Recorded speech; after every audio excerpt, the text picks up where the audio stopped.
So it was our work immersion in a radio station when I got to face this dilemma. My classmate haven't done drafting his article that should be reported in the first hour of the program.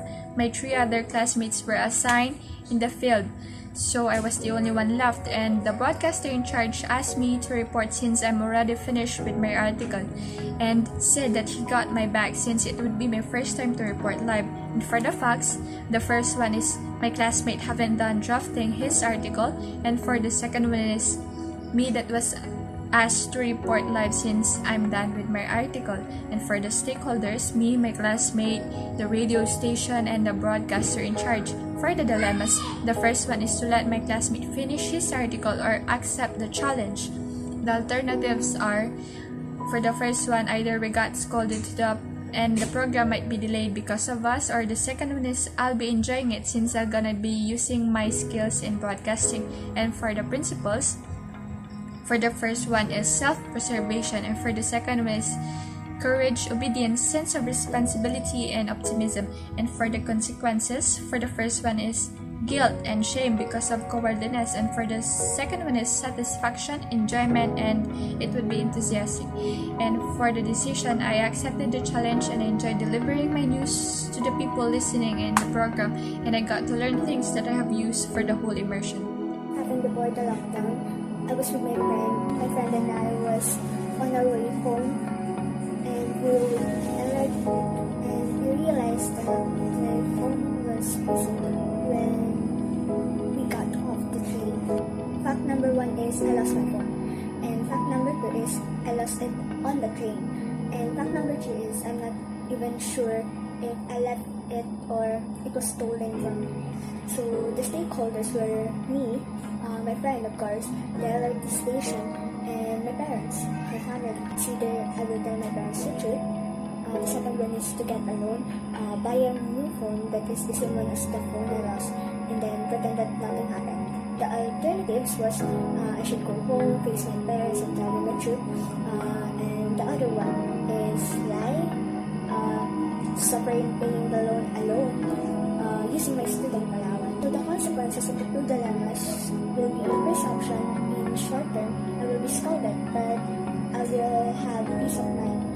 And in the long run, I will suffer in online classes because I don't have a phone. The second consequence for the second option is I will not be scolded and I will have a phone to use for online classes, but in the long run, I will be troubled and anxious, and I will have uncertainty in where I will get the money because of the lack of budget caused by the lockdown. The decision I made was to go home and tell my parents the truth about using my phone. For the short term, I was scolded, but I got peace of mind. But in the long run, I suffered in online classes just as what I expected. My graduation is Sakina, and I am here in front of you to share with you the dilemma that I experienced years ago. So I experienced body shaming a lot before because my weight is not applicable with my age. So my classmates will always tell me that try to lose weight. You're so big. You're fat. For the dilemma analysis, first is the fact that I experienced body shaming. And for the stakeholders, of course, myself and my classmates before. And the next is the dilemma. So I told that to my parents. So they tried to talk to my teachers. So my teachers can also talk to my classmates about that issue. Then the alternatives is that for me, not to experience it again, I tried something. I tried to lose weight for myself, of course. So lastly, the consequence, as I grew older, I learned to love myself more and accept the flaws that I have. Thank you. Facts are making a purchase online and it shows that it is already paid even though it is not. A bug occur in the application or website and nobody knows it. The stakeholders are the company that owns the app, and the delivery man, and the customer who ordered, and it is me. The dilemma is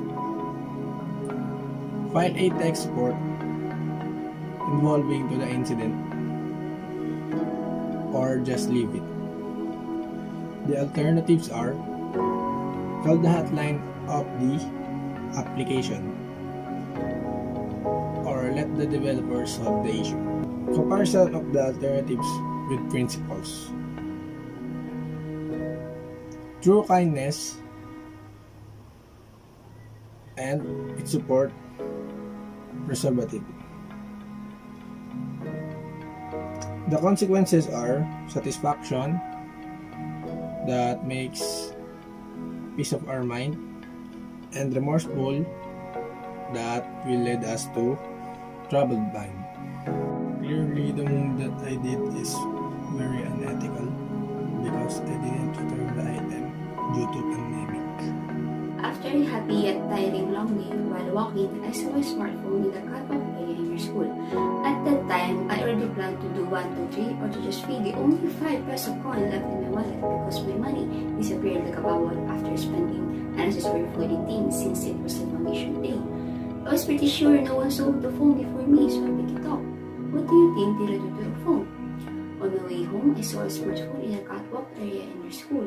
I picked it up, nobody saw it. I'm in need of money. The student who lost the phone, me, both of our parents. To report it in the lost and found of our school or to sell it at the nearest smartphone shop. Wait for at least 15 minutes to look for someone looking for a phone and post it on our school's Facebook group page or sell the phone since they say finders keepers. Integrity, justice, or survival of my school allowance, missionary, state of peace of mind, positive energy, or huge school allowance, or feeling of remorse. I decided to surrender the phone in your school legal authorities because I would rather not eat for a week for spending too much than to feel remorse for selling someone's phone because after all, that will be a crime of stealing by funding.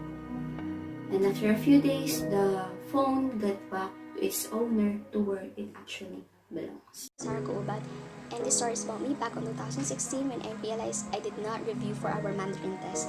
I told my friends and classmates about it and they told me that they will help me through cheating. So the facts are me going to school not reviewing for it. The second one is my friends and classmates are willing to help me through cheating. The stakeholders are me, my friends, my classmate, and the proctor. The dilemmas, first one is me cheating that test but will definitely pass it. The second one is me not cheating the test but will definitely fail that test. The alternatives are first, me using the time that I have left through reviewing so that I can still answer on my own. And the second one is me cheating and asking my seatmates what are the answers for that specific questions. The comparison of alternatives for me is me being trustworthy, which means I won't be tolerating any forms of cheating just for the sake of grades. And the second one is me having survival, which means I will do anything just for the sake of grades because I know it will have an effect on my card. The consequences, first one is me not overthinking things because I know that I will have a good grade at the end of the day. And the second one is me realizing that also it is my own fault that as a student I should always check my schedule and I will always review for any kind of subject.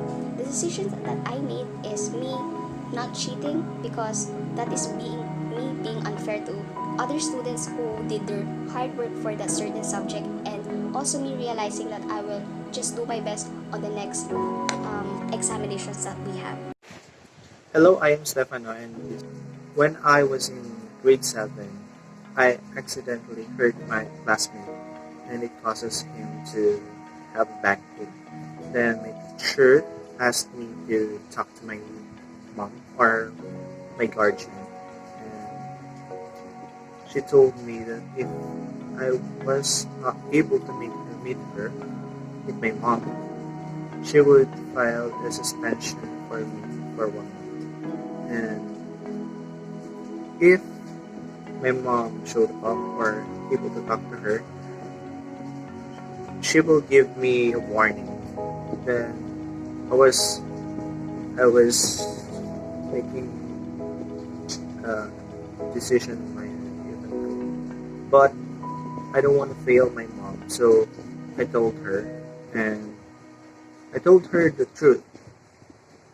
Then, luckily, my teacher gave me a warning, and after that, my mom was only called because of my awards, the awards that I'm receiving throughout my high school years, and that's how I face my challenges.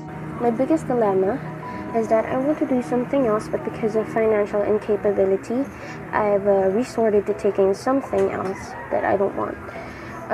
Before freshman year, when I've learned that I did not pass any university that is offering the degree program that I want, which is broadcasting, my whole world actually crushed. But because I am one of the people in the margin, I realized I needed to stand again and do the backup plan.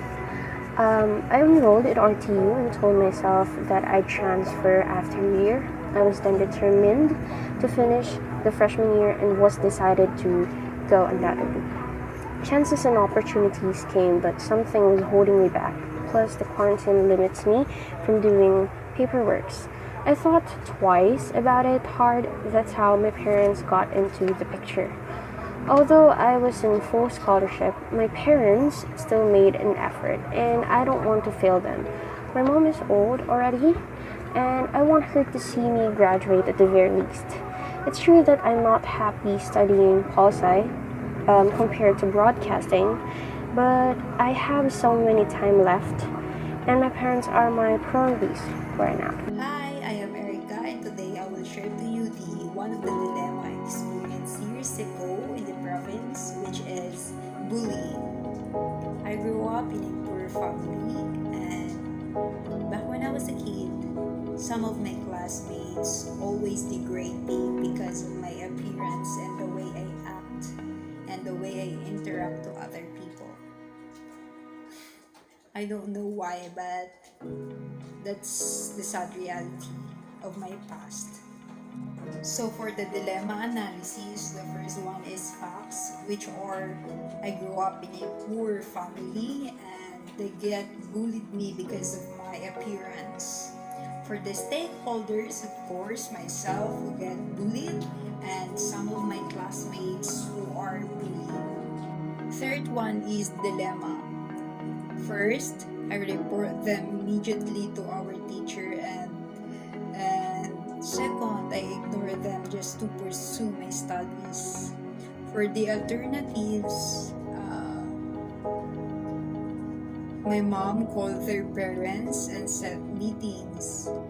And lastly, the consequences, which are the peace of mind that I have now. And I just learned from the past. That's all. It was our final exam in a major subject. I had almost no reviews I wasn't sure passed. Minutes before we started, I noticed that my classmates have cheat papers. They already have answers even before the questionnaire was given.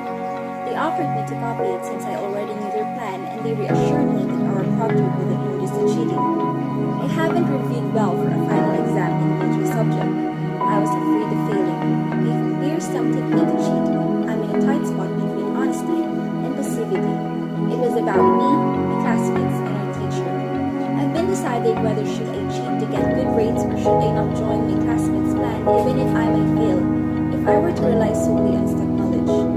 I also thought of telling our teachers about my cheating and simply not minding them, for they have nothing to do with me. If I cheat with my mates, I am dishonest. If I don't mind them, I'm showing no care for them. If I solely rely on what I know, I might really fail. I would regret cheating for high scores. I would feel guilt for not doing the right thing, but I would be disappointed to myself if I do fail. At the end, I decided to trust on what I know without anyone's help. I figured out that I could easily get over and faster with self-disappointment than the guilt involving others.